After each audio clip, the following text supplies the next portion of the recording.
Hello guys, so today we're talking about how to sketching the graphs for the trigonometric functions, okay? So let's move into the first part of the sketching the graphs here, okay? So first, let's move into the graph sketching and identity, okay? So first, like if you have a problem like proving tan 45 degree plus x plus tan 45 degree minus x, you can first try to expand it, right?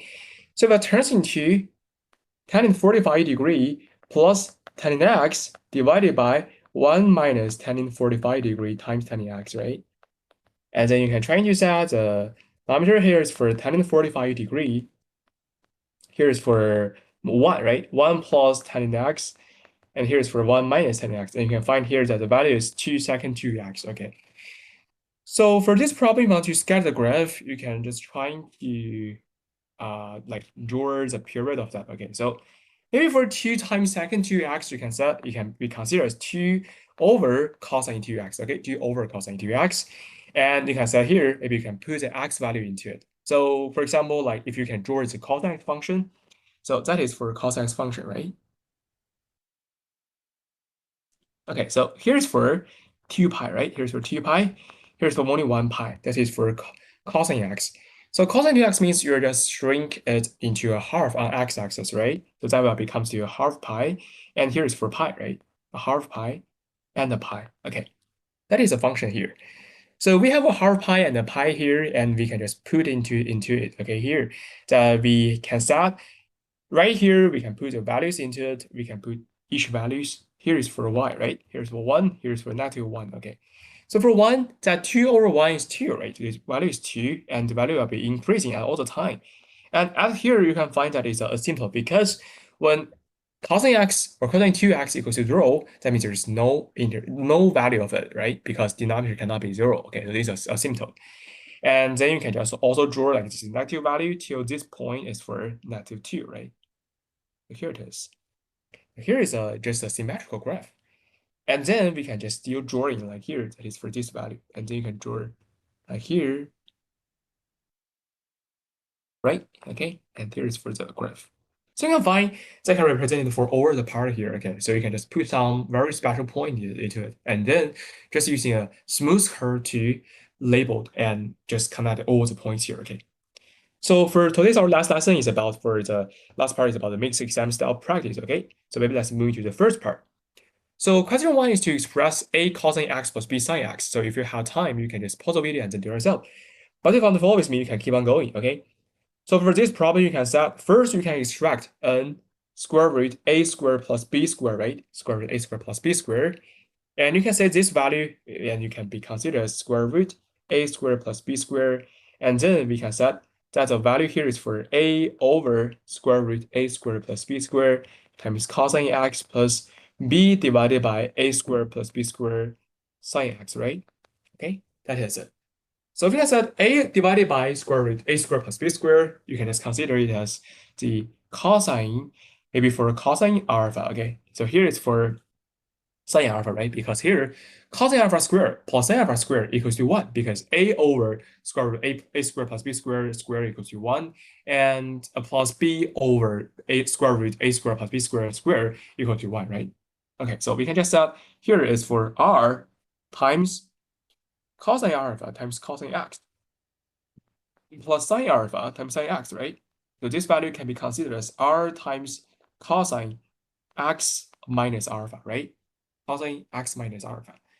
So here you can put r value here, because here we can set the r's value can be considered as square root a squared plus b squared, right? Okay, square root a squared plus b squared.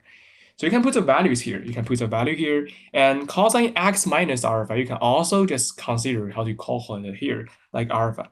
So we can set here, like if we have like this is cosine alpha, this is sine alpha, so you can just using sine alpha to divide it by cosine alpha equals to b over a. Okay, so we can set that tan alpha equals to b over a. So alpha we have is tan inverse function for b over a, right? That is for the first problem here. Okay, that is for alpha.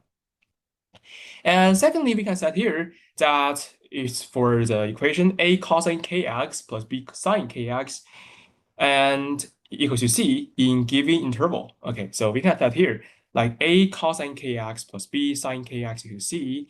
We can set here, we can just bring the square root a squared plus b squared like here is for a divided by square root a squared plus b squared cosine kx, and plus b over square root a squared plus b squared sine kx, okay, right? Okay, so that equals to c. So we can just written down into the sine kx, maybe here is for alpha. Now we can just consider into the, maybe here is for sine alpha and here is for cosine alpha, right? That is kx plus alpha. Okay, that is for the final equation for the second problem here.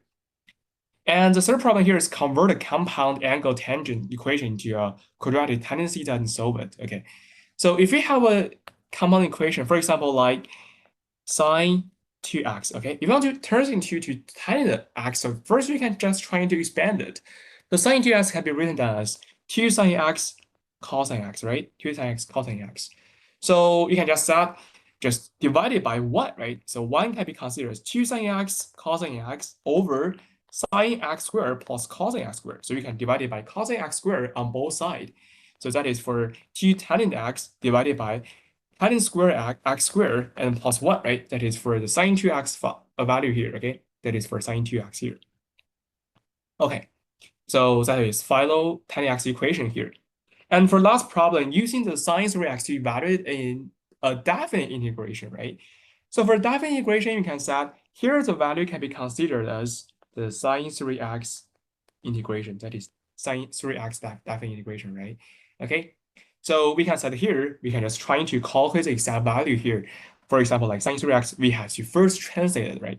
So sine 3x can be considered as sine 3x equals to sine x plus 2x, right? So that is sine x cosine 2x and plus sine 2x cosine x, right?